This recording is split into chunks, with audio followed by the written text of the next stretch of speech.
बिस्मिल्लाहिर्रहमानिर्रहीम। अस्सलाम वालेकुम दोस्तों, मेरा नाम मोहम्मद अली सिकंदर है। आप देख रहे हैं मेरा यूट्यूब चैनल आज़ादी फ्रीडम पाकिस्तानी। दोस्तों, उम्मीद करता हूं कि आप लोग सब अपने घरों में खैर वाफियत से होंगे और अल्लाह पाक से दुआ है कि अल्लाह पाक पाकिस्तान को हमेशा सलामत रखे। सबसे पहले तो आप लोगों से माज़रत चाहता हूं कि आप लोगों को पिछले 4-5 दिन से वीडियो नहीं अपलोड कर सका। उसका बेसिकली रीज़न कुछ ये था कि कुछ फैमिली मैटर्स थे, उनको सॉल्व करना था, और उसके बाद बाकी आप लोगों को पता है कि जश्न ईद मिलाद-उन-नबी था, तो वहाँ पर मसरूफियात थी, और इसके लिए आप लोगों से मैं बहुत ज़्यादा माज़रत चाहता हूँ। अब आते हैं अपने मेन टॉपिक की तरफ।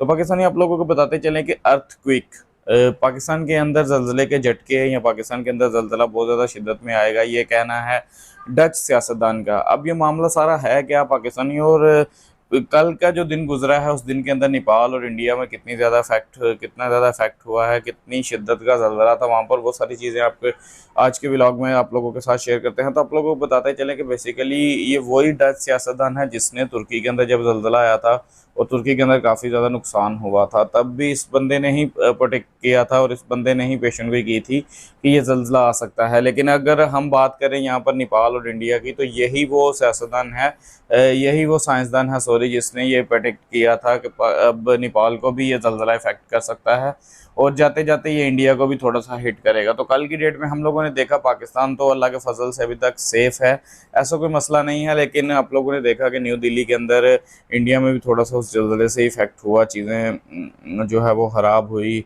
और वहाँ पर काफ़ी ज़्यादा नुकसान हुआ। लेकिन अल्लाह के फजल से जानी और माली नुकसान नहीं हुआ वहाँ पर किसी भी इंसानियत का। लेकिन अगर हम बात करें नेपाल के अंदर, तो नेपाल के अंदर चीज़ें बहुत ज़्यादा इफेक्ट हुई, माली नुकसान, जानी नुकसान भी हम लोगों को नेपाल में देखने को मिला। अब ये बेसिकली डेथ सियासतदान ये जो है ये मतलब इस चीज़ की प्रोटेक्शन किस तरह करता है, तो हमने जब ये महकमा मौसमियात के जो ज़राए थे जो मेन इन चीज़ों को फोकस कर रहे होते हैं अर्थक्वेक को लेकर, हमने जब उन लोगों से बात की, हमने हमने जब उन लोगों से पूछा कि रीज़न क्या है बेसिकली इन सारी चीज़ों का और वो किस तरह से प्रोटेक्ट कर रहा है, क्योंकि हम लोग जब अपने ज़राए के पास जाते हैं तो वहाँ से चीज़ों को ऑल इज़ वेल कह के छोड़ दिया जाता है। यानी कि उनको बहुत से सियासतदान ये भी यहाँ पर आज की डेट में जब जहाँ पे डच सियासतदान जो हैं वो प्रोटेक्शन कर रहे हैं इस तरह की, वहाँ पर बहुत से सियासतदान ऐसे भी हैं पाकिस्तानी जिनकी तरफ से प्रोटेक्शन की जा रही है कि ऐसा पॉसिबल ही नहीं है कि इस तरह जो है वो मतलब ज़लज़ले के बारे में आप लोग वहाँ पे किसी किस्म की कोई प्रोटेक्शन करें, और आप कर ही नहीं सकते हैं। लेकिन अब मामला यहाँ पर ये है कि क्या डच सियासतदान सही हैं या वो सियासतदान सही हैं जो इस सारे मामले के अंदर बात कर रहे हैं कि इस तरह इसकी प्रोटेक्शन हम 1 मिनट पहले भी नहीं कर सकते। ये मतलब एक सिस्टम इस तरह का है अल्लाह ताला की ज़ात का कि हम लोग इसके ऊपर मतलब बिल्कुल भी किसी किस्म की जो है हम लोगों की तरफ से इस सारे मामले के अंदर हम लोग इसके ऊपर जो है वो आप लोगों को नहीं दे सकते, यानी कि हम लोग इसके ऊपर गारंटी नहीं दे सकते कि ये चीज़ होगी या नहीं होगी।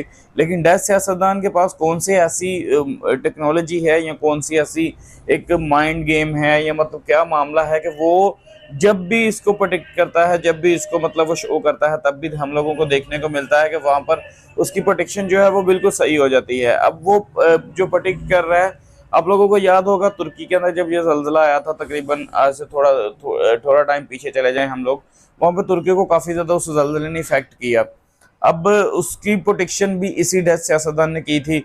उसके बाद हम लोगों ने देखा कि उसकी प्रोटेक्शन से ही नेपाल के अंदर जो ज़लज़ला आया उससे पहले भी उसकी प्रोटेक्शन हुई थी। उसके बाद उसने कहा कि ये इंडिया को भी इफेक्ट करेगा, तो इंडिया का भी कल जो मामला है वो हम पाकिस्तानियों के सामने है बिल्कुल कि वो वहाँ पर न्यू दिल्ली को वो इफेक्ट कर गया। हालांकि वह बहुत ज़्यादा नुकसान नहीं हुआ, लेकिन उसकी जो प्रोटेक्शन थी उस हिसाब से उसने कहा था कि वो इफेक्ट करेगा और वो इफेक्ट किया। अब इसी तरह उसने पाकिस्तान के अंदर भी ये सारा मामला बोला हुआ है। जब पाकिस्तान के अंदर हम लोग इस महकमे के जो ज़राए हैं उनसे जब हम लोग बात करते हैं, तो उनका ये कहना है कि वो ऐसे पॉसिबल नहीं है कि इसकी प्रोटेक्ट की जाए। हाँ, हम लोग प्रे कर सकते हैं इस सारे मामले के अंदर। बेसिकली जो मेन एरिया है जो उसने प्रोटेक्ट किया हुआ है कि इस एरिया के अंदर जो है वो ज़लज़ला काफ़ी ज़्यादा इफेक्ट करेगा, तो उसमें उसने चमन बॉर्डर लाइन और मतलब बलोचिस्तान के जो इलाके हैं उन इलाकों को टारगेट किया है कि यहाँ पर जो है वो काफ़ी ज़्यादा अर्थक्वेक का जो मामला है वो हो सकता है। लेकिन जो पाकिस्तानी साइंसदान है वो उनकी तरफ से ये कहा जा रहा है कि इस तरह की पेशेंट गोई करना मतलब हम लोगों की समझ से बाहर है कि कोई भी बंदा इस मामले के ऊपर स्पेशली मतलब इस तरह की पेशेंट गोई नहीं कर सकता। तो खैर अल्लाह से यही दुआ है कि अल्लाह पाक पाकिस्तान को अपने हिफ्ज़ ईमान में रखे, जिस तरह हम दुआ करते रहते हैं हमेशा अपने हर व्लॉग के अंदर, और पाकिस्तान को हमेशा सलामत रखे और अल्लाह पाक उस इस तरह के मतलब इज़ाब से बचाए पाकिस्तान को। बस यही कह सकते हैं। आज के व्लॉग में इतना ही। उम्मीद करते हैं आप लोगों को हमारा ये व्लॉग अच्छा लगा होगा। चैनल पर नए हैं तो चैनल को सब्सक्राइब कर लीजिएगा। आपसे बहुत ही जल्द एक नई वीडियो में मुलाकात होती है, तब तक के लिए मुझे दीजिए इजाज़त। अल्लाह हाफिज़।